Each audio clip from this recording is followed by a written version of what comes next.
वाहिगुरू जी का खालसा वाहिगुरू जी की फतेह। TV 84 ਦੇ ਸਾਰੇ ਦਰਸ਼ਕ ਤੇ ਸਰੋਤੇ ਜਿਹੜੇ ਸਾਡੇ ਨਾਲ ਨਾਰਥ ਅਮਰੀਕਾ ਦੇ ਵਿੱਚੋਂ ਜੁੜੇ ਹੋਏ ਆ ਜਾਂ ਫਿਰ ਫੇਸਬੁੱਕ ਰਾਹੀਂ ਦੁਨੀਆ ਭਰ ਦੇ ਵਿੱਚ ਬੈਠ ਕੇ ਸਾਨੂੰ ਦੇਖ ਰਹੇ ਆ, ਉਹਨਾਂ ਸਾਰਿਆਂ ਦਾ ਮੈਂ ਅਮਰਵੀਰ ਸਿੰਘ ਅੱਜ ਇਸ ਪ੍ਰੋਗਰਾਮ ਦੇ ਵਿੱਚ ਤਹਿ ਦਿਲੋਂ ਸਵਾਗਤ ਕਰਦਾ। ਵਿਊਅਰਸ, ਅੱਜ ਅਸੀਂ ਅਮਰੀਕਾ ਦੇ ਜਿਹੜੇ ਸਥਾਨਕ ਲੋਕਲ ਇਸ਼ੂਜ਼ ਹੈਗੇ ਆ ਉਹਨਾਂ ਦੇ ਉੱਪਰ ਗੱਲਬਾਤ ਕਰਾਂਗੇ। ਆਉਂਦੀ 6 ਨਵੰਬਰ 2018 ਦਿਨ ਮੰਗਲਵਾਰ ਬਣਦਾ ਹੈ। ਉਸ ਦਿਨ ਅਮਰੀਕਾ ਦੀਆਂ ਜਿਹੜੀਆਂ ਮਿਡ ਟਰਮ ਇਲੈਕਸ਼ਨਸ ਹੈਗੀਆਂ ਨੇ 2018 ਦੀਆਂ ਉਹ ਹੋਣ ਜਾ ਰਹੀਆਂ ਨੇ। ਇਸ ਦਿਨ 6 ਨਵੰਬਰ ਨੂੰ ਸੈਨੇਟ ਦੀਆਂ ਜਿਹੜੀਆਂ ਨੇ ਅਮਰੀਕੀ ਸੈਨੇਟ ਦੀਆਂ 33 ਸੀਟਾਂ ਦੇ ਉੱਪਰ VOTING ਹੋਣੀ ਹੈ ਤੇ US ਹਾਊਸ ਆਫ ਰਿਪਰੈਜ਼ੈਂਟੇਟਿਵਸ ਦੀਆਂ ਜਿਹੜੀਆਂ ਸਾਰੀਆਂ 435 ਸੀਟਾਂ ਹੈਗੀਆਂ ਨੇ ਉਹਨਾਂ ਤੇ VOTING ਹੋਣੀ ਹੈ। ਥੱਲੇ ਤੱਕ ਲੋਕਲ ਲੈਵਲ ਤੱਕ ਸਟੇਟ ਐਡਮਿਨਿਸਟ੍ਰੇਸ਼ਨ ਦੇ ਵਿੱਚ ਤੇ ਥੱਲੇ ਕੌਂਸਲ ਲੈਵਲ ਤੱਕ ਜਿਹੜੀਆਂ ਇਹ ਚੋਣਾਂ ਹੈਗੀਆਂ ਨੇ ਹੋਣ ਜਾ ਰਹੀਆਂ ਨੇ ਆਉਂਦੀ 6 ਨਵੰਬਰ ਨੂੰ। ਸੋ ਜਿੱਥੇ ਇਸ ਪਲੇਟਫਾਰਮ ਤੋਂ ਅਸੀਂ ਇੱਕ ਇਮੀਗ੍ਰੈਂਟ ਕਮਿਊਨਿਟੀ ਸਿੱਖ ਭਾਈਚਾਰੇ ਨੂੰ ਤੇ ਬਾਕੀ ਜਿੱਥੇ ਤੱਕ ਵੀ ਸਾਡੀ ਗੱਲ ਪਹੁੰਚਦੀ ਹੈਗੀ ਹੈ ਅਮਰੀਕਾ ਭਰ ਦੇ ਵਿੱਚ ਇਹ ਅਪੀਲ ਕਰਦੇ ਹਾਂ ਕਿ ਆਪਣਾ ਜਿਹੜਾ ਰਾਈਟ ਟੂ ਐਕਸਰਸਾਈਜ਼ ਵੋਟ ਦਾ ਜਿਹੜਾ ਅਧਿਕਾਰ ਹੈਗਾ ਉਹ ਸਾਡੇ ਲਈ ਬਹੁਤ ਜ਼ਰੂਰੀ ਹੈ ਕਰਨਾ। ਤੇ ਇਹਨਾਂ ਚੋਣਾਂ ਦੀ ਅਹਿਮੀਅਤ ਕੀ ਹੈਗੀ ਹੈ ਇਮੀਗ੍ਰੈਂਟ ਕਮਿਊਨਿਟੀਜ਼ ਦੇ ਲਈ ਤੇ ਓਵਰਆਲ ਅਮਰੀਕਾ ਦੇ ਵਿੱਚ ਜਿੱਦਾਂ ਦਾ ਰੁਝਾਨ ਬਣਿਆ ਹੋਇਆ, ਖਾਸ ਤੌਰ ਤੇ ਪ੍ਰੈਜ਼ੀਡੈਂਟ ਡੋਨਲਡ ਟਰੰਪ ਦੇ ਅਹੁਦਾ ਸੰਭਾਲਣ ਤੋਂ ਬਾਅਦ ਜਦੋਂ ਦੇ ਉਹ ਪ੍ਰੈਜ਼ੀਡੈਂਟ ਬਣੇ ਨੇ ਅਮਰੀਕਾ ਦੇ, ਕਿੱਦਾਂ ਦਾ ਮਾਹੌਲ ਬਣਿਆ ਹੋਇਆ ਤੇ ਇਹ ਜਿਹੜੀਆਂ ਚੋਣਾਂ ਨੇ ਕਿੱਧਰ ਨੂੰ ਲਿਜਾ ਸਕਦੀਆਂ ਨੇ, ਕੀ ਰੁਝਾਨ ਬਣਿਆ ਹੋਇਆ ਇਸ ਵਕਤ, ਇਹਦੇ ਸਾਰੇ ਉੱਤੇ ਅਸੀਂ ਅੱਜ ਗੱਲਬਾਤ ਕਰਾਂਗੇ। ਇਹ ਸਾਰੀ ਵਿਚਾਰ ਚਰਚਾ ਦੇ ਲਈ ਅੱਜ ਸਾਡੇ ਨਾਲ friends of American Sikh caucus ਤੋਂ ਸਰਦਾਰ ਹਰਪ੍ਰੀਤ ਸਿੰਘ ਸੰਧੂ ਸਾਡੇ ਨਾਲ ਕੈਲੀਫੋਰਨੀਆ ਤੋਂ ਫੋਨ ਲਾਈਨ ਤੇ ਬਣੇ ਨੇ। ਆਓ ਉਹਨਾਂ ਨਾਲ ਮਿਲ ਕੇ ਅੱਜ ਦੀ ਵਿਚਾਰ ਚਰਚਾ ਦੀ ਸ਼ੁਰੂਆਤ ਕਰਦੇ ਹਾਂ।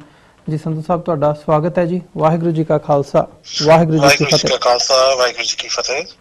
ਸੰਧੂ ਸਾਹਿਬ, ਸਟਾਰਟਿੰਗ ਦੇ ਵਿੱਚ ਤਾਂ ਮੈਂ ਵਾਈਡਲੀ ਤੁਹਾਡੇ ਕੋਲੋਂ ਜਾਣਨਾ ਚਾਹੂੰਗਾ ਕਿ ਇਹ ਜਿਹੜੀਆਂ ਮਿਡ ਟਰਮ ਇਲੈਕਸ਼ਨਸ ਹੈਗੀਆਂ ਨੇ ਇਹਦੇ ਵਿੱਚ ਕਿਹੜੇ ਜਿਹੜੇ ਇਸ਼ੂਜ਼ ਨੇ ਉਹ ਇੰਪੋਰਟੈਂਟ ਨੇ ਖਾਸ ਤੌਰ ਤੇ ਇਮੀਗ੍ਰੈਂਟ ਕਮਿਊਨਿਟੀਜ਼ ਦੇ ਲਈ, ਤੇ ਓਵਰਆਲ ਕੀ ਸਿਨੈਰੀਓ ਦੇਖਦੇ ਹੋ ਜਿਹੜਾ ਇਸ ਵਕਤ ਬਣਿਆ ਹੋਇਆ ਇਹਨਾਂ ਚੋਣਾਂ ਨੂੰ ਮੁੱਖ ਰੱਖਦਿਆਂ ਹੋਇਆਂ? ਹਾਂਜੀ, ਜਿਸ ਤਰ੍ਹਾਂ ਸਰ ਸਰੋਤਿਆਂ ਨੂੰ ਪਤਾ ਕਿ ਇਲੈਕਸ਼ਨ ਜਿਹੜਾ ਪਿਛਲੀ ਇਲੈਕਸ਼ਨ ਹੋਈ ਸੀ, ਨੈਸ਼ਨਲ ਇਲੈਕਸ਼ਨ, ਪ੍ਰੈਜ਼ੀਡੈਂਟ ਟਰੰਪ ਚੁਣੇ ਗਏ ਸੀ। ਉਸ ਤੋਂ ਬਾਅਦ ਇਹ ਸੈਕੰਡ ਮੇਜਰ ਇਲੈਕਸ਼ਨ ਹੈ ਜਿਹੜੀ ਕਿ ਮਿਡ ਟਰਮ ਕਿਹਾ ਜਾਂਦਾ ਹੈ, ਜਿੱਥੇ ਅਗੇਨ ਸਾਰੇ ਹਾਊਸ ਮੈਂਬਰ ਜਿਹੜੇ ਆਪਾਂ ਕਈ ਵਾਰੀ ਕਹਿ ਦਿੰਦੇ ਕਾਂਗਰਸਮੈਨ ਐਂਡ ਕਈ ਸੈਨੇਟਰਾਂ ਦੀ ਇਲੈਕਸ਼ਨ ਹੋਣੀਆਂ ਨੇ ਜੀ। ਇਹਦੇ ਵਿੱਚ ਜਿਹੜੇ ਕਿ ਪ੍ਰੈਡਿਕਸ਼ਨ ਕਹਿ ਰਹੇ ਨੇ ਕਿ ਇਸ ਵੇਲੇ ਪ੍ਰੈਜ਼ੀਡੈਂਟ ਵੀ ਰਿਪਬਲਿਕਨ ਹੈ, ਹਾਊਸ ਵੀ ਰਿਪਬਲਿਕਨ ਹਾਊਸ ਚ ਐਂਡ ਹਾਊਸ ਵੀ ਦੋਵੇਂ ਪਾਰਟੀਆਂ ਦੇ ਸਾਰੇ ਰਿਪਬਲਿਕਨ ਨੇ। ਚਾਂਸਿਸ ਆ ਕਿ ਹਾਊਸ ਜਿਹੜਾ ਹੈਗਾ ਹੈ ਉਹ ਸ਼ਿਫਟ ਹੋ ਜਾਊਗਾ ਡੈਮੋਕ੍ਰੈਟ ਵਾਲੇ ਪਾਸੇ, ਸੈਨੇਟ ਜਿੱਥੇ ਉੱਥੇ ਦਾ ਉੱਥੇ ਹੀ ਰਹੂਗਾ ਰਿਪਬਲਿਕਨ ਦੇ ਹੱਥਾਂ ਵਿੱਚ। ਸੋ ਜਿਹੜਾ ਮਰਜ਼ੀ ਕੰਟਰੋਲ ਕਰੇ, ਸਾਨੂੰ ਪ੍ਰੋਬਲਮ ਕਿ ਸਾਡੇ ਇਸ਼ੂਜ਼ ਬਾਰੇ ਸਾਨੂੰ ਜ਼ਰੂਰਤ ਹੁੰਦੀ ਹੈ, ਜਿਹੜੇ ਹਰ ਇੱਕ ਕਮਿਊਨਿਟੀ ਸੋਚਦੀ ਹੈ ਕਿ ਸਾਡੇ ਇਸ਼ੂਜ਼ ਬਾਰੇ ਨੈਸ਼ਨਲ ਲੈਵਲ ਤੇ ਗਵਰਨਮੈਂਟ ਨੂੰ ਇਸ਼ੂਜ਼ ਸੁਣਾਏ ਜਾਣ। ਅਮਰੀਕਨ ਸਿੱਖ ਕੰਗਰੈਸ਼ਨਲ ਕਾਕਸ ਜਿਹੜਾ ਕਿ 5 ਸਾਲ ਤੋਂ ਉੱਤੇ ਜਿਹੜਾ ਹੋ ਗਿਆ ਬਣਿਆ ਨੂੰ, ਜਿੱਥੇ 50 ਤੋਂ ਜ਼ਿਆਦਾ ਮੈਂਬਰਸ ਹੈਗੇ ਨੇ, ਉਹਨਾਂ ਦੇ ਅੱਜ ਸਿੱਖਾਂ ਦੇ ਵਿਊਜ਼ ਦੇ ਸਿੱਖਾਂ ਦੀ ਜ਼ਰੂਰਤਾਂ ਦੇ ਇਸ਼ੂਜ਼ ਹਰ ਟਾਈਮ ਖੜੇ ਕੀਤੇ ਜਾਂਦੇ ਨੇ। ਇਸ ਵੇਲੇ ਇਮੀਗ੍ਰੇਸ਼ਨ ਬੜੀ ਜ਼ਰੂਰਤ ਹੈਗੀ ਗੱਲਬਾਤ ਕਰਨ ਦੀ, ਹੈਲਥ ਕੇਅਰ ਵੀ ਬੜੀ ਜ਼ਰੂਰਤ ਹੈ ਐਂਡ ਜਿਹੜੇ ਕਿ ਕਈ ਇੰਪਲੀਕੇਸ਼ਨਸ ਲੋਕਲ ਤੱਕ ਪਹੁੰਚ ਜਾਂਦੀਆਂ ਨੇ। ਸੋ ਇਹ ਇਲੈਕਸ਼ਨ 'ਚ ਸਭ ਨੂੰ ਇਹ ਬੇਨਤੀ ਹੈ ਕਿ ਰਿਗਾਰਡਲੈਸ ਚਾਹੇ ਤੁਸੀਂ ਰਿਪਬਲਿਕਨ ਹੋਵੋ ਜਾਂ ਡੈਮੋਕ੍ਰੈਟ ਹੋਵੋ, ਇੰਡੀਪੈਂਡੈਂਟ ਹੋਵੋ, ਇਲੈਕਸ਼ਨ 'ਚ ਵੋਟ ਪਾਉਣ ਦਾ ਬਹੁਤ ਜ਼ਰੂਰਤ ਹੈ, ਕਿਉਂਕਿ ਜੇ ਤੁਹਾਡਾ ਇਸ਼ੂ ਹੀ ਉਦੋਂ ਸੁਣ ਸਕਦੇ ਨੇ ਜੇ ਤੁਸੀਂ ਵੋਟਾਂ ਪਾਓ। ਤੇ ਐਂਡ ਉਹ ਮੈਂਬਰਸ ਜਿਹੜੇ ਵੀ ਤੁਸੀਂ ਖੜੇ ਹੋਣਗੇ, ਸਕੂਲ ਬੋਰਡ ਦੇ ਹੋਣ ਜਾਂ ਤੁਹਾਡੇ ਕਾਉਂਸਲ ਮੈਂਬਰ ਹੋਣ ਜਾਂ ਸਟੇਟ ਸੈਨੇਟਰ ਹੋਣ ਜਾਂ ਕਾਂਗਰਸਮੈਨ ਹੋਣ, ਇਹਨਾਂ ਨਾਲ ਗੱਲਬਾਤ ਕਰਕੇ ਤੁਹਾਡੇ ਇਸ਼ੂਜ਼ ਉਠਾਏ ਜਾਂਦੇ ਨੇ ਜੀ। ਸੋ ਅਮਰੀਕਨ ਸਿੱਖ ਕੰਗਰੈਸ਼ਨਲ ਕਾਕਸ ਵੀ ਇਹ ਇਸ਼ੂਜ਼ ਉਦੋਂ ਗੱਲ ਕਰ ਸਕਦੇ ਜੇ ਉਹਨਾਂ ਦੇ ਲੋਕਲ ਮੈਂਬਰਸ ਜਿਹੜੇ ਪਬਲਿਕ ਹੈਗੀ ਉਹਨਾਂ ਨਾਲ ਗੱਲਬਾਤ ਕਰੇ। ਸੋ ਸਿੱਖਾਂ ਦਾ ਪਾਵਰ ਨੈਸ਼ਨਲ ਲੈਵਲ ਤੇ ਉਦੋਂ ਹੀ ਹੋ ਸਕਦਾ ਜਦੋਂ ਲੋਕਲ ਲੈਵਲ ਤੇ ਵੀ ਉਹ ਐਕਸਰਸਾਈਜ਼ ਕਰਨ।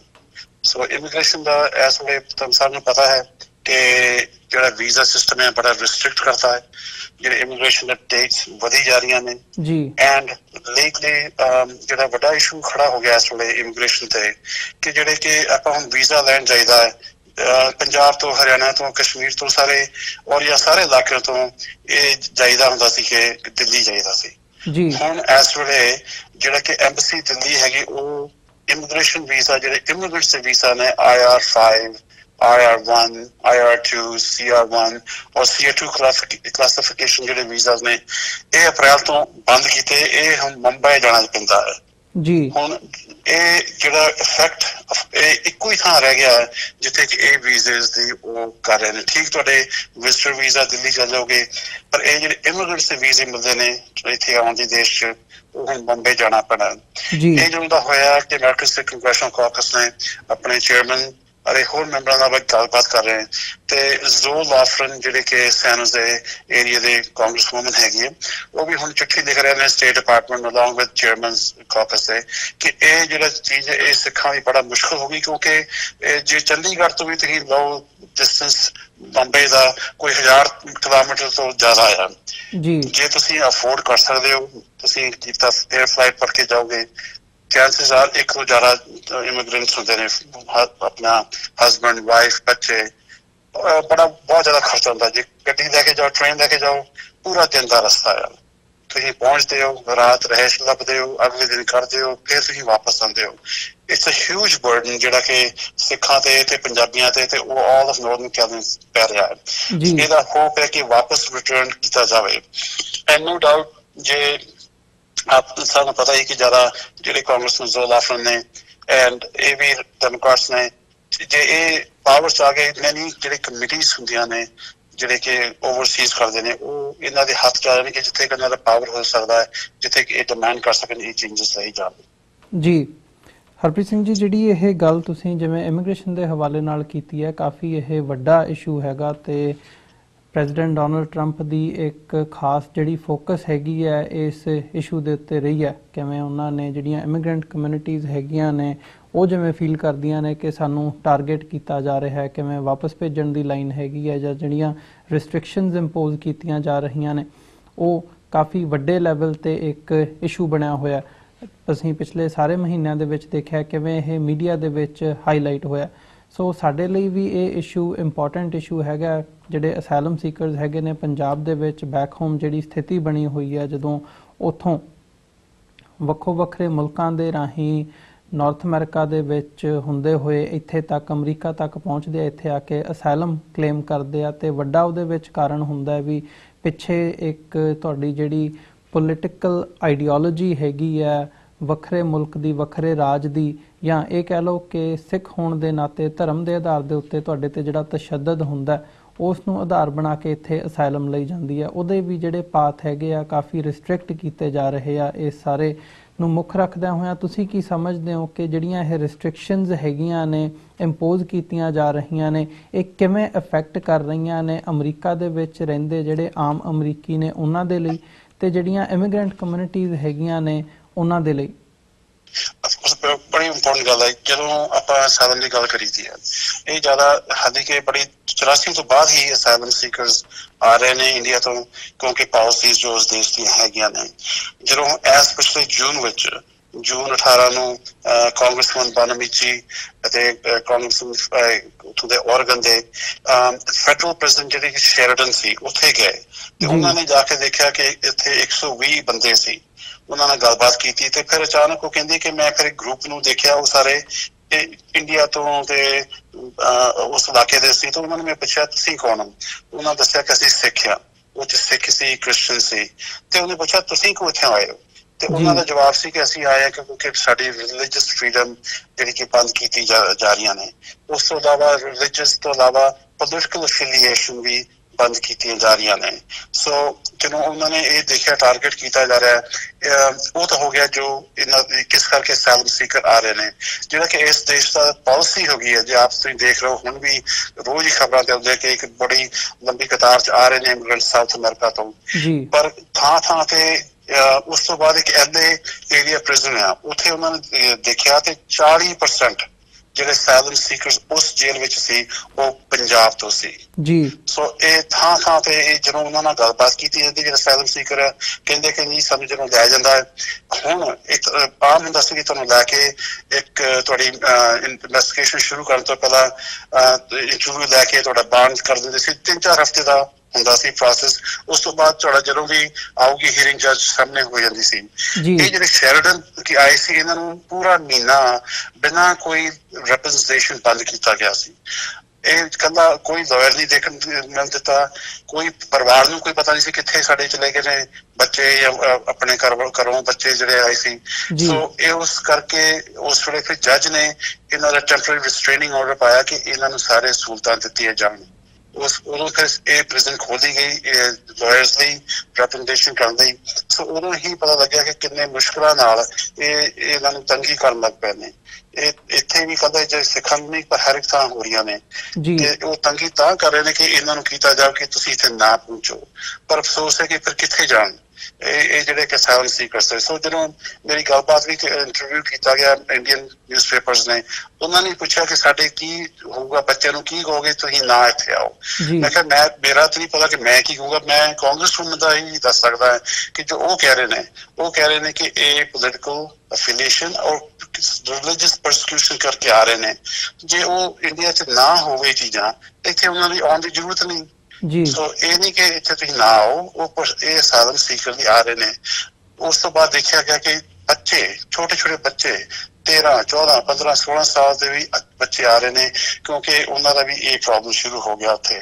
ਸੋ ਇਸ ਪਾਲਿਸੀ, ਨੈਸ਼ਨਲ ਪਾਲਿਸੀ ਕਰਕੇ ਵੀ ਐਂਡ ਇਸ ਜਿਹੜਾ ਕਿ ਮਾਈਂਡਸੈਟ ਕਾਂਗਰਸ ਦਾ ਹੀ ਹੋਗਾ ਕਿ ਇਹ ਚੀਜ਼ ਨੂੰ ਤੰਗੀ ਕਰੋ, ਇਹਨੂੰ ਘਟਾਈ ਜਾਵੇ ਕਿ ਅਸਾਈਲਮ ਇੱਥੇ ਨਾ ਆਏ ਜਾਣ। ਜੀ, ਤੇ ਇਸ ਸਾਰੇ ਪਾਰਟ ਦੇ ਵਿੱਚ ਜਦੋਂ ਅਸੀਂ ਇਸ ਸਾਰੇ ਇਸ਼ੂ ਨੂੰ ਚੋਣਾਂ ਦੇ ਨਾਲ ਰਿਲੇਟ ਕਰਕੇ ਦੇਖਦੇ ਹਾਂ ਤਾਂ ਕਿਤੇ ਨਾ ਕਿਤੇ ਜਿਹੜਾ ਟਰੰਪ ਐਡਮਿਨਿਸਟ੍ਰੇਸ਼ਨ ਦਾ ਰਵੱਈਆ ਹੈਗਾ ਉਹ ਨਾ ਪੱਖੀ ਹੋਣ ਦੇ ਕਰਕੇ ਜਿਹੜੀਆਂ ਇਮੀਗ੍ਰੈਂਟ ਕਮਿਊਨਿਟੀਜ਼ ਹੈਗੀਆਂ ਨੇ ਉਹ ਜ਼ਰੂਰ ਟਰੰਪ ਐਡਮਿਨਿਸਟ੍ਰੇਸ਼ਨ ਤੋਂ ਉਹਨਾਂ ਨੇ ਦੂਰੀ ਬਣਾਈ ਕਿਤੇ ਨਾ ਕਿਤੇ ਨਜ਼ਰ ਆਉਂਦੀ ਹੈ। ਪਰ ਓਵਰਆਲ ਜਿਹੜਾ ਸਿਨੈਰੀਓ ਬਣਿਆ ਹੋਇਆ, ਕੀ ਲੱਗਦਾ ਹੈ ਕਿ ਇਹ ਜਿਹੜੀਆਂ ਚੋਣਾਂ ਹੈਗੀਆਂ ਨੇ ਇਹ ਅਮਰੀਕਾ ਦੇ ਪੋਲੀਟੀਕਲ ਸੀਨ ਨੂੰ ਕਿਵੇਂ ਇੰਪੈਕਟ ਕਰ ਸਕਦੀਆਂ ਨੇ, ਜਾਂ ਖਾਸ ਤੌਰ 'ਤੇ ਜਿਹੜੀ ਟਰੰਪ ਐਡਮਿਨਿਸਟ੍ਰੇਸ਼ਨ ਦੀ ਕਾਰਗੁਜ਼ਾਰੀ ਹੈਗੀ ਹੈ ਉਹਨੂੰ ਤੁਸੀਂ ਕਿਵੇਂ ਦੇਖਦੇ ਹੋ ਇਹ ਸਾਰੀ ਨੁਕਤਾ ਨਿਗਾਹ ਤੋਂ? Of course, ਜਦੋਂ ਆਪਾਂ ਦੇਖੀਦਾ ਟਰੰਪ ਐਡਮਿਨਿਸਟ੍ਰੇਸ਼ਨ ਦੇਖੀਦਾ, ਅਫਸੋਸ ਹੈ ਕਿ ਟਰੰਪ ਵੀ ਸੋਚਦਾ ਕਿ ਉਹੀ ਜ਼ਿੰਮੇਵਾਰ ਹੈ ਪੂਰਾ ਦੇਸ਼ ਦਾ, ਜੋ ਚਾਹਵੇ ਉਹ ਕਰ ਸਕਦਾ ਹੈ। ਪਰ ਇਸ ਦੇਸ਼ ਵਿੱਚ ਇਹ 3 ਹਾਊਸ ਵਿੱਚ ਵੰਡੀ ਗਈ ਪਾਵਰ, ਜੁਡੀਸ਼ਰੀ ਜਿਹੜੇ ਕਿ ਆਪਣੇ ਜੱਜਿਸ ਲਾ ਹੁੰਦਾ ਐਂਡ ਉਸ ਦਾ ਐਗਜ਼ੈਕਟਿਵ ਕਮੇਟੀ ਐਂਡ ਕਾਂਗਰਸ। ਸੋ ਜੇ ਇਸ ਵੇਲੇ ਉਹ ਪ੍ਰੈਜ਼ੀਡੈਂਟ ਹੈਗਾ ਉਹ ਉਹਦੀ ਟਰਨ ਤੱਕ, ਪਰ ਇਸ ਵੇਲੇ ਜਿਹੜੇ ਇਲੈਕਟ ਹੋਣਗੇ on the turns of Congress 'ਚ ਜੇ ਤੁਸੀਂ ਇਸ ਵੇਲੇ ਬਹੁਤ ਹੀ ਜ਼ਰੂਰੀ ਕਿ ਇਹ ਆਪਣਾ ਵੋਟ ਪਾ ਕੇ ਜੋ ਵੀ ਚਾਹੋ, ਚਾਹੇ ਮੈਂ ਜਿੱਦਾਂ ਪਹਿਲਾਂ ਵੀ ਕਹਿ ਚਾਹੇ ਤੁਸੀਂ ਰਿਪਬਲਿਕਨ ਹੋ, ਡੈਮੋਕ੍ਰੈਟ ਹੋਵੋ, ਪਰ ਜੇ ਤੁਹਾਡੇ ਉਹਨਾਂ ਨਾਲ ਤਲਾਕਾਤ ਰੱਖੋ ਤੇ ਆਪਣੇ ਵਿਊਜ਼ ਉਹਨਾਂ ਨੂੰ ਦੱਸ ਸਕਦੇ ਹੋ। ਸੋ ਫੋਰ ਇੰਸਟੈਂਸ ਇੱਕ ਹੋਰ ਗੱਲ, ਇਸ ਹਫ਼ਤੇ ਹੀ ਸਿਆਟਲ ਵਿੱਚ ਕਾਂਗਰਸਮੈਨ ਐਡਮ ਸਮਿਥ ਹੈਗੇ ਨੇ, ਉਹ ਹੈਗੇ ranking member of the armed services. Ranking member ਹੁੰਦਾ ਕਿਉਂਕਿ ਉਹ ਸੈਕੰਡ ਹੁੰਦਾ ਕਿ ਜੇ ਰਿਪਬਲਿਕਨ ਇੰਚਾਰਜ ਨੇ ਉਹਨਾਂ ਦਾ ਪਰਸਨਲ ਚੇਅਰਮੈਨ ਹੁੰਦਾ, ਇਹ ਸੈਕੰਡ ਚੇਅਰਮੈਨ ਹੈ। ਸੋ ਜੋ ਕਹਿ ਲਓ ਕਿ ਜੇ ਇਹ ਹਾਊਸ ਜਿਸ ਜਾਂਦੇ ਅਮਰੀਕਨ ਕਾਂਗਰਸ ਚ ਡੈਮੋਕ੍ਰੈਟਸ, ਐਡਮ ਸਮਿਥ ਹੁਣ ਉਹ ਚੇਅਰਮੈਨ ਬਣ ਜਾਂਦਾ ਹੈ। ਇਹ ਬੜੀ ਕੋਸ਼ਿਸ਼ ਕਰ ਰਹੇ ਬੜੀ ਦੇਰ ਦੀ ਕਿ ਸਿੱਖਾਂ ਨੂੰ ਆਪਣੇ ਫੌਜ ਵਿੱਚ, ਸਿੱਖੀ ਸਰੂਪ ਵਿੱਚ ਇਹ ਭਰਤੀ ਕੀਤਾ ਜਾਵੇ।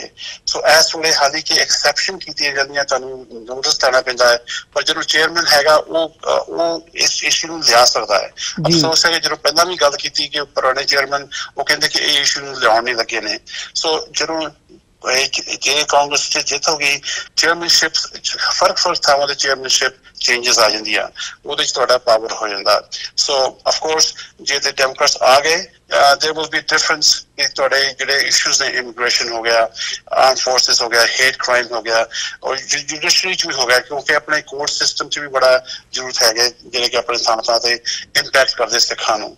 ਸੋ ਮੈਂ ਬੇਨਤੀ ਕਰੂੰਗਾ ਸਾਰਿਆਂ ਨੂੰ, ਇਹ ਨਾ ਸੋਚੋ ਕਦਾ ਕਾਂਗਰਸ ਦਾ, ਪਰ ਤੁਹਾਡੇ ਗਵਰਨਰਸ, ਤੁਹਾਡੇ ਸਟੇਟ ਸੈਨੇਟਰਸ, ਤੁਹਾਡੇ ਸਕੂਲ ਬੋਰਡ ਮੈਂਬਰਸ ਜਿਹੜੇ ਕਿ ਪਾਲਿਸੀ ਬਣਾਉਂਦੇ ਨੇ ਸਕੂਲਾਂ ਤੇ, ਸਾਡੇ ਸਿਟੀ ਕਾਉਂਸਲ ਤੁਹਾਡੇ ਪਾਲਿਸੀ ਬਣਾਉਂਦੇ ਨੇ ਤੁਹਾਡੇ ਜੌਬ ਤੇ ਜਾਂ ਤੁਹਾਡੇ ਇੰਪਲੋਇਮੈਂਟ ਤੇ। ਸੋ ਸਾਨੂੰ ਇਹ ਬੇਨਤੀ ਕਰੋ ਪਲੀਜ਼ ਇਹ ਚ ਪਾਰਟਿਸਿਪੇਟ ਕਰੋ। ਤੇ ਇੱਕ ਹੋਰ ਬੇਨਤੀ ਕਰਾਂ ਕਿ ਤੁਸੀਂ ਸੁਣਿਆ ਹੋਊਗਾ ਕਈ ਲੋਕੀ ਡਰਦੇ ਨੇ ਜਾਣ ਤੋਂ, ਤੇ ਨਾਲੇ ਇਹ ਵੀ ਹੋ ਰਿਹਾ ਕਿ ਕਈਆਂ ਲੋਕਾਂ ਦੇ ਨਾਂ ਕੱਟੇ ਗਏ ਨੇ। ਸੋ ਜੇ ਤੁਸੀਂ ਜਾਓ ਵੀ ਵੋਟ ਪਾਉਣ, ਜੇ ਤੁਹਾਡਾ ਕਹਿਣ ਕਿ ਤੁਹਾਨੂੰ ਪਤਾ ਤੁਸੀਂ ਰਜਿਸਟਰ ਤੇ ਉਹ ਕਹਿਣ ਕਿ ਨਹੀਂ ਹੈਗੇ, ਤੁਸੀਂ ਪਲੀਜ਼ ਪ੍ਰੋਵੀਜ਼ਨਲ ਵੋਟ ਮੰਗਿਓ। ਪ੍ਰੋਵੀਜ਼ਨਲ ਵੋਟ ਹੁੰਦਾ ਕਿ ਤੁਹਾਨੂੰ ਉਹ ਮੌਕੇ ਤੇ ਪਾਉਣ ਦੇਣਗੇ, ਬਾਅਦ ਚ ਜੇ ਦੇਖ ਵੀ ਸਕਦੇ ਨੇ ਕਿ ਠੀਕ ਹੈ ਕਿ ਗਲਤ ਹੈ।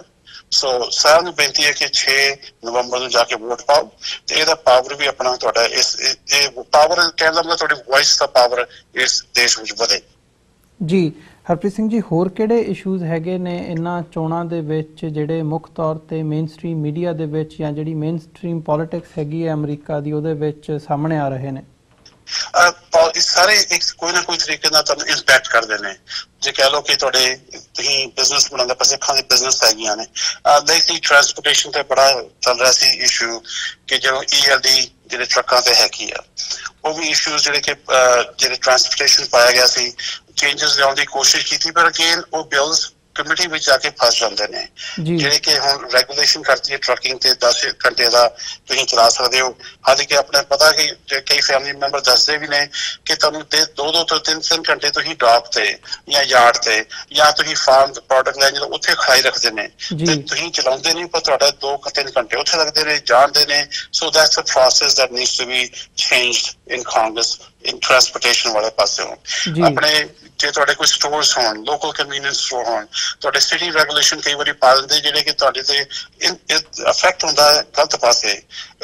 ਆਹ ਵੀ ਚੀਜ਼ ਤੁਸੀਂ ਠੀਕ ਕਰੋ, ਆਹ ਵੀ ਕਰੋ, ਪਰ ਜੇ ਤੁਹਾਡੇ ਜਿਹੜੇ ਇਲੈਕਟਡ ਅਫੀਸ਼ੀਅਲਸ ਨੇ ਉਹਨਾਂ ਨੂੰ ਸਮਝਾਇਆ ਜਾਵੇ, ਪਰ ਉਹ ਸਮਝਦੇ ਨੇ ਕਿ ਹਾਂ ਤੁਸੀਂ ਵੋਟ ਪਾਉਂਦੇ ਹੋ, ਜੇ ਨਹੀਂ ਪਾਓਗੇ ਤੇ ਉਹ ਹੋਰ ਕੋਈ ਤੁਸੀਂ ਬੰਦਾ ਲਾਓਗੇ ਜਿਹੜਾ ਕਿ ਉਹਨਾਂ ਦੀ ਆਵਾਜ਼ ਸੁਣੇ। ਸੋ ਇਹ ਚੀਜ਼ ਸਕੂਲ ਬੋਰਡ 'ਚ ਆਪਣਾ ਬੜੀ ਕੈਲੀਫੋਰਨੀਆ 'ਚ ਆਇਆ ਸੀ ਕਿਰਪਾਨ ਦਾ ਇਸ਼ੂ, ਉਹ ਵੀ ਇੱਥੇ ਕੀਤਾ ਗਿਆ ਸੀ। ਐਂਡ ਲਾਸਟਲੀ ਮੈਂ ਬਹੁਤ ਵੱਡੀ ਗੱਲ ਜਿਹੜੀ ਹੈਗੀ ਆ ਉਹ ਹੈਗੀ ਜਿਹੜੇ ਕਿ ਆਪ ਨੂੰ ਪਤਾ ਹੈ ਕਿ ਹੁਣੇ ਹੀ ਸੁਣਿਆ ਹੈ ਕਿ ਆਪਣੇ ਪੈਂਸਿਲਵੇਨੀਆ ਵਿੱਚ ਆਪਣਾ ਜੋ ਜੈਨੋਸਾਈਡ ਦਾ ਇਸ਼ੂ ਹੈ ਉਹ ਉਠਾਇਆ ਗਿਆ। ਫਿਰ ਇਹ ਪਹਿਲੀ ਵਾਰੀ ਕਿ ਉਹਨੇ ਸਟੇਟਸ ਸਾਈਜ਼ ਤੇ ਰੈਜ਼ੋਲੂਸ਼ਨ ਕੀਤੀ ਪਾਈ ਗਈ ਜਿਹੜੇ ਕਿ ਹੇਟ ਕ੍ਰਾਈਮ ਆਪਣਾ ਜੈਨੋਸਾਈਡ ਸਿੱਖਾਂ ਦਾ ਹੋਇਆ ਨਵੰਬਰ 1 ਨੂੰ ਆ ਰਿਹਾ। 3000 ਲੋਕੀ ਜਿਹੜੇ ਕਿ ਉਹਨਾਂ ਦੇ ਗਵਰਨਮੈਂਟ ਅਫੀਸ਼ੀਅਲ ਨੰਬਰਸ ਤੇ ਦੱਸਿਆ ਜਾਂਦਾ। ਐਂਡ ਹਰ ਇੱਕ ਸਟੇਟ 'ਚ ਕਈਆਂ ਸਟੇਟਾਂ 'ਚ ਸਿੱਖਾਂ ਨੂੰ ਮਾਰਿਆ ਗਿਆ, ਹਜ਼ਾਰਾਂ 'ਚ ਗਿਣਤੀ 'ਚ। ਉਹ ਵੀ ਇਸ਼ੂ ਹੁਣ ਖੜਾ ਕੀਤਾ ਗਿਆ। ਇਸ ਇਸ਼ੂਜ਼ ਨੂੰ 3 ਸਾਲ ਪਹਿਲਾਂ ਹੀ ਅਮਰੀਕਨ ਸਿੱਖ ਕੰਗਰੈਸ਼ਨਲ ਕਾਕਸ ਨੇ ਉਠਾਇਆ ਗਿਆ ਸੀ। ਮੈਂਬਰਸ ਆਫ ਕਾਂਗਰਸ ਨੂੰ ਫੋਨ ਕੀਤਾ ਗਿਆ ਕਿ ਇਹ ਜੈਨੋਸਾਈਡ ਸਿੱਖਾਂ ਦਾ ਹੋਇਆ। ਇਹ ਨਹੀਂ ਕਿ ਅਸੀਂ ਕਦੇ ਕਹਿੰਦੇ ਕਿ ਇਹ ਐਡਮਿਨਿਸਟ੍ਰੇਸ਼ਨ ਜਿਹੜੀ ਮੋਦੀ ਐਡਮਿਨਿਸਟ੍ਰੇਸ਼ਨ ਪਹਿਲਾਂ 2014 ਇਲੈਕਸ਼ਨ ਤੋਂ ਪਹਿਲਾਂ ਵੀ ਤੇ ਉਹਦੇ ਵੇਲੇ ਵੀ ਕਹਿ ਰਹੇ ਸੀ ਕਿ ਹਾਂ ਇਹ ਜੈਨੋਸਾਈਡ ਸਿੱਖਾਂ ਦਾ ਹੋਇਆ ਹੈ। ਹੁਣ ਪੈਂਸਿਲਵੇਨੀਆ ਸਟੇਟ ਉਸ ਹਾਊਸ ਨੇ ਵੀ ਪਾਸ ਕਰਤਾ ਹੈ ਰੈਜ਼ੋਲੂਸ਼ਨ ਇਹ ਹੋਇਆ। ਉਸ ਤੋਂ ਇਲਾਵਾ ਤੁਸੀਂ ਕਨੈਕਟਿਕਟ ਵੀ ਦੇਖਿਆ ਹੋਊਗਾ, ਉੱਥੇ ਵੀ ਨਵੰਬਰ 1 ਨੂੰ ਰੈਕਗਨਾਈਜ਼ ਕੀਤਾ ਜਾਊਗਾ ਜੈਨੋਸਾਈਡ ਤੇ ਸਿੱਖਾਂ ਦਾ ਜੈਨੋਸਾਈਡ ਉੱਥੇ ਹੋਊਗਾ। ਉਸ ਤੋਂ ਪਹਿਲਾਂ ਕੈਲੀਫੋਰਨੀਆ ਵਿੱਚ ACR 34 ਉਹਨਾਂ ਨੇ ਵੀ ਰੈਜ਼ੋਲੂਸ਼ਨ ਪੂਰੀ ਹਾਊਸ ਐਂਡ ਸੈਨੇਟ ਨੇ ਪਾਸ ਕੀਤਾ ਕਿ ਸਿੱਖਾਂ ਨਾਲ ਮਾਰੇ ਗਏ ਸੀ ਦਿੱਲੀ ਵਿੱਚ ਤੇ ਅਦੇ ਹੋਰ ਸਟੇਟਾਂ 'ਚ। ਸੋ again these issues R really important ਕਿ ਇਹ ਨੈਸ਼ਨਲ ਲੈਵਲ ਤੇ ਇਹ ਮੈਂਬਰਸ ਆਫ ਕਾਂਗਰਸ ਜਿਹੜਾ ਇਲੈਕਸ਼ਨ ਤੇ ਤੁਹਾਡਾ ਅਫੈਕਟ ਕਰਦਾ ਹੈ, ਇਹ ਜੈਨੋਸਾਈਡ ਇਸ਼ੂ ਦਾ ਹੁੰਦਾ ਹੈ। ਠੀਕ, ਅਸੀਂ ਜਦੋਂ ਆਪਣੀ ਵੋਇਸ ਉਠਾਉਂਦੇ ਹਾਂ, ਮਿਨੋਰਟੀਜ਼ ਦੀ ਵੋਇਸ ਉਠਾਉਂਦੇ ਹਾਂ ਆਪਣੇ ਕਾਂਗਰਸ ਵਿੱਚ, ਪਹਿਲਾਂ ਸਿੱਖਾਂ ਦੀ ਨਹੀਂ ਉਠਾਈਦਾ, ਸਾਰੇ ਹੋਰ ਵੀ ਜਿਹੜੇ ਮਿਨੋਰਟੀਜ਼ ਜਿਹੜੇ ਕਿ ਅਫੈਕਟਡ ਹੁੰਦੇ ਨੇ ਇਸ ਲੈਵਲ ਤੇ ਉਠਾਈ ਜਾਂਦੀ ਆ, ਚਾਹੇ ਉਹ ਕ੍ਰਿਸਚੀਅਨ ਹੋਣ ਜਾਂ ਦਲਿਤ ਆਪਣੇ ਹਿੰਦੂ ਦਲਿਤ ਕਮਿਊਨਿਟੀ ਹੋਵੇ, ਮੁਸਲਮਾਨਾਂ ਦਾ ਵੀ ਐਂਡ ਆਫ ਕੋਰਸ ਸਿੱਖਾਂ ਦਾ ਵੀ ਜਿਹੜਾ ਕਿ ਇਹ ਕਈ ਚੀਜ਼ਾਂ ਹੇਟ ਕ੍ਰਾਈਮ ਔਰ ਜਿਹੜਾ ਕਿ ਇੰਡੀਆ 'ਚ ਫਰਕ ਲਾਅ ਪਾਸ ਕੀਤੇ ਜਾਂਦੇ ਨੇ। ਚਾਹੇ ਕਹਿ ਲਓ ਜੈਨੋਸਾਈਡ ਤੇ ਮੈਰਿਜ, ਪਹਿਲਾਂ ਵੀ ਮੈਰਿਜ ਤੇ ਵੀ ਚੱਲ ਰਿਹਾ ਸੀ 25 ਅਮੈਂਡਮੈਂਟ ਤੇ ਵੀ। ਸੋ ਇਹ ਇਸ਼ੂ ਸਾਰੇ ਹੀ ਸਿੱਖਾਂ ਦਾ ਉਹ ਆਵਾਜ਼ ਉਠੂਗੀ ਜਦੋਂ ਆਪਾਂ ਵੋਟ ਪਾ ਕੇ ਤੁਸੀਂ ਆਪਣੀ ਸਟਰੈਂਥ ਦਿਖਾਓ ਕਾਂਗਰਸ ਵਿੱਚ। ਜੀ ਬਿਲਕੁਲ ਹਰਪ੍ਰੀਤ ਸਿੰਘ ਜੀ, ਜਿਵੇਂ ਤੁਸੀਂ ਗੱਲ ਕੀਤੀ ਹੈ ਕਿ 1984 ਦਾ ਕਤਲੇਆਮ ਦਾ ਜਿਹੜਾ ਇਸ਼ੂ ਹੈਗਾ ਜੈਨੋਸਾਈਡ ਦਾ, ਉਹਨੂੰ ਇੱਥੇ ਮਾਨਤਾ ਮਿਲਣੀ, ਪੈਂਸਿਲਵੇਨੀਆ ਦੀ ਸਟੇਟ ਵੱਲੋਂ ਰੈਕਗਨਾਈਜ਼ ਕੀਤਾ ਜਾਣਾ, ਰੈਜ਼ੋਲੂਸ਼ਨ ਪਾਸ ਕੀਤਾ ਜਾਣਾ ਤੇ ਇਹ ਕਿਹਾ ਜਾਣਾ ਕਿ ਇਹ ਜੋ ਕਤਲੇਆਮ ਹੋਇਆ ਸੀ ਉਹ ਨਸਲਕੁਸ਼ੀ ਸੀ, ਇਹ ਸਿੱਖਾਂ ਲਈ ਇੰਪੋਰਟੈਂਟ ਇਸ਼ੂ ਹੈਗਾ ਤੇ ਇਮੀਗ੍ਰੇਸ਼ਨ ਨਾਲ ਵੀ ਸਾਡੇ ਲਈ ਜੁੜਦਾ, ਬਿਕਾਜ਼ ਜਿਹੜੇ ਉੱਥੋਂ ਆਉਂਦੇ ਆ ਇੱਥੇ ਆ ਕੇ ਅਸਾਈਲਮ ਲੈਂਦੇ ਆ, ਉਹਨਾਂ ਦਾ ਵੱਡਾ ਜਿਹੜਾ ਕਾਰਨ ਹੈਗਾ ਉਹ ਇਸੇ ਦੇ ਨਾਲ ਰਿਲੇਟਡ ਹੁੰਦਾ। ਸੋ ਜਿੱਥੇ ਇਹ ਸਾਡੇ ਲਈ ਇੱਕ ਬੜਾ ਇੰਪੋਰਟੈਂਟ ਇਸ਼ੂ ਹੈਗਾ, ਤੁਸੀਂ ਵੀ ਅਪੀਲ ਕੀਤੀ ਹੈ ਕਿ ਜਿਹੜੀ ਆਉਂਦੀ 6 ਨਵੰਬਰ ਨੂੰ ਹੈਗੀ ਹੈ, ਸੋ ਜਿਹੜੇ ਵੀ ਇੱਥੇ ਰਜਿਸਟਰਡ ਵੋਟਰਸ ਹੈਗੇ ਆ ਅਮਰੀਕਾ ਦੇ ਵਿੱਚ, ਉਹ ਬਾਹਰ ਨਿਕਲਣ ਤੇ ਆਪਣੀ ਜਿਹੜੀ ਵੋਟ ਹੈਗੀ ਹੈ ਉਹ ਜ਼ਰੂਰ ਪਾਉਣ। ਇੱਕ ਸਵਾਲ ਮੈਂ ਟਰੰਪ ਐਡਮਿਨਿਸਟ੍ਰੇਸ਼ਨ ਦੇ ਹਵਾਲੇ ਨਾਲ ਤੁਹਾਡੇ ਕੋਲੋਂ ਜ਼ਰੂਰ ਪੁੱਛਣਾ ਚਾਹੂੰਗਾ। ਇਸ ਓਵਰਆਲ ਜਿਹੜਾ ਇਹ ਸਿਨੈਰੀਓ ਬਣਿਆ ਹੋਇਆ, ਟਰੰਪ ਐਡਮਿਨਿਸਟ੍ਰੇਸ਼ਨ ਦੀਆਂ ਜਿਹੜੀਆਂ ਨੀਤੀਆਂ ਹੈਗੀਆਂ ਨੇ ਉਹ ਕਿੰਨੀ ਕੁ ਸਟਰੋਂਗਲੀ ਆਪਣੀਆਂ ਨੀਤੀਆਂ ਨੂੰ ਜਾਂ ਜੋ ਉਹ ਕਰਨਾ ਚਾਹੁੰਦੇ ਆ ਉਹਨੂੰ ਪਰਸਿਊ ਕਰ ਰਹੇ ਆ, ਉਹ ਇਹਨਾਂ ਚੋਣਾਂ ਦੇ ਰਿਜ਼ਲਟਸ ਤੇ ਕਾਫੀ ਡਿਪੈਂਡ ਕਰਦਾ ਹੈ। ਜੇ ਉਹਨਾਂ ਨੂੰ ਵਾਪਸ ਇਹ ਜਿਵੇਂ ਕਹਿੰਦੇ ਆ ਵੀ ਲੋਕਾਂ ਦਾ ਸਮਰਥਨ ਮਿਲਦਾ ਤਾਂ ਹੋਰ ਸਟਰੋਂਗਲੀ ਉਹ ਇਹਨਾਂ ਨੀਤੀਆਂ ਨੂੰ ਪਰਸਿਊ ਕਰਨਗੇ। ਤੇ ਕਿਵੇਂ ਦੇਖਦੇ ਹੋ ਇਸ ਸਾਰੇ ਪਾਰਟ ਨੂੰ, ਜਿਹੜੇ ਹੋਰ ਫੈਕਟਰਸ ਹੈਗੇ ਆ ਇਸ ਪਾਰਟ ਨੂੰ ਮੁੱਖ ਰੱਖਦਿਆਂ ਹੋਇਆਂ ਜਿਹਦੇ ਤੇ ਟਰੰਪ ਐਡਮਿਨਿਸਟ੍ਰੇਸ਼ਨ ਨੂੰ ਟਾਰਗੇਟ ਵੀ ਕੀਤਾ ਜਾ ਰਿਹਾ ਹੈ, ਜਿਵੇਂ ਇੱਕ ਰਸ਼ੀਅਨ ਫੈਕਟਰ ਹੈਗਾ, ਉਹਨਾਂ ਦੀ ਇਨਵੋਲਵਮੈਂਟ ਇਸ ਸਾਰੇ ਪਾਰਟ ਦੇ ਵਿੱਚ, ਜਾਂ ਇਹ ਕਹਿ ਲਓ ਵੀ ਇੰਟੈਲੀਜੈਂਸ ਏਜੰਸੀ ਜਿਹੜੀਆਂ ਹੈਗੀਆਂ ਨੇ ਉਹਨਾਂ ਵੱਲੋਂ ਵੀ ਇਹ ਗੱਲ ਕਹੀ ਗਈ ਹੈ ਕਿ ਜਿਹੜੇ ਰਸ਼ੀਅਨਸ ਹੈਗੇ ਆ ਉਹਨਾਂ ਦਾ ਇੱਥੇ ਜਿਹੜੀਆਂ ਮਿਡ ਟਰਮ ਇਲੈਕਸ਼ਨਸ ਹੈਗੀਆਂ ਨੇ ਇਹਦੇ ਵਿੱਚ ਇੰਪੈਕਟ ਜਾਂ ਇਹਦੇ ਤੇ ਨਜ਼ਰ ਰੱਖ ਰਹੇ ਆ, ਨਜ਼ਰਸਾਨੀ ਕਰ ਰਹੇ ਆ, ਇੰਪੈਕਟ ਕਰਨ ਦੀ ਕੋਸ਼ਿਸ਼ ਕਰ ਰਹੇ ਆ। ਸੋ ਓਵਰਆਲ ਜਿਹੜੇ ਇਹ ਸਾਰੇ ਫੈਕਟਰਸ ਹੈਗੇ ਨੇ ਇਹ ਕਿਵੇਂ ਇੰਪੈਕਟ ਕਰਦੇ ਨੇ ਟਰੰਪ ਐਡਮਿਨਿਸਟ੍ਰੇਸ਼ਨ ਦੀਆਂ ਨੀਤੀਆਂ ਨੂੰ, ਤੇ ਚੋਣਾਂ ਦੇ ਜਿਹੜੇ ਰਿਜ਼ਲਟ ਹੈਗੇ ਆ ਉਹ ਕੀ ਕੱਢ ਸਕਦੇ ਆ ਜਾਂ ਕੀ ਫਾਇਦਾ ਦਾ ਜਾਂ ਨੁਕਸਾਨ ਹੋ ਸਕਦਾ ਹੈ ਇਮੀਗ੍ਰੈਂਟਸ ਨੂੰ ਜਦੋਂ ਟਰੰਪ ਐਡਮਿਨਿਸਟ੍ਰੇਸ਼ਨ ਦੀਆਂ ਨੀਤੀਆਂ ਦੀ ਗੱਲ ਕਰਦੇ ਹਾਂ ਅਸੀਂ। So again, ਵਾਪਸ ਉੱਥੇ ਆ ਜਾਂਦਾ ਕਿ ਇਹ 3 branches of government ਨੇ। Of course, president policy we set ਕਰ ਦਿੰਦਾ ਹੈ and ਚੀਜ਼ਾਂ ਨੂੰ ਅੱਗੇ ਸ਼ੁਰੂ ਕਰ ਦਿੰਦਾ ਹੈ। ਉਸ ਤੋਂ ਇਲਾਵਾ ਫਿਰ ਆਉਂਦੇ ਜਦੋਂ ਹਾਊਸ ਐਂਡ ਸੈਨੇਟ ਵਿੱਚ, ਜਿਸ ਤਰ੍ਹਾਂ ਪਹਿਲਾਂ ਵੀ ਦੱਸਿਆ ਗਿਆ ਕਿ ਜਿਹੜੇ ਕਿ ਜੇ ਰਸ਼ੀਆ ਦਾ ਹੀਅਰਿੰਗਸ ਹੋ ਰਹੀਆਂ ਨੇ ਔਰ ਜੋ ਇਨਵੈਸਟੀਗੇਸ਼ਨ ਹੋ ਰਹੀਆਂ ਨੇ, ਹਾਊਸ ਵੀ ਇਨਵੈਸਟੀਗੇਟ ਕਰ ਰਿਹਾ, ਸੈਨੇਟ ਵੀ ਇਨਵੈਸਟੀਗੇਟ ਕਰ ਰਿਹਾ। ਪਰ ਜਿਸ ਤਰ੍ਹਾਂ ਤੁਸੀਂ ਉਹ ਜਦੋਂ ਵੀ ਤੁਸੀਂ ਕੋਈ ਇਸ਼ੂ ਲਿਆਓਗੇ ਉਹਨੂੰ ਇਨਵੈਸਟੀਗੇਸ਼ਨ ਕਰਨ ਲਈ ਉਹਦਾ ਮੈਂਡੇਟ ਜਾਂ ਉਹਦਾ ਜਿਹੜੇ ਕਿ ਕਿੰਨੀ ਖੋਜ ਇਹ 'ਚ ਕਰਨੀ, ਕਿਹਨੂੰ ਬੁਲਾਉਣਾ, ਕਿਹਨੂੰ ਨਹੀਂ ਬੁਲਾਉਣਾ, ਕੀ ਕੁਛ ਕਿੰਨਾ ਟਾਈਮ ਦੇਣਾ, ਕਿੰਨੇ ਹਫ਼ਤੇ ਤੇ ਲਾਉਣੇ ਜਾਂ ਇੱਕ ਦਿਨ ਲਾਉਣਾ, ਇਹ ਸਾਰਾ ਆਉਂਦਾ ਹੈ ਕਮੇਟੀ ਚੇਅਰਮੈਨ ਦੇ ਥੱਲੇ।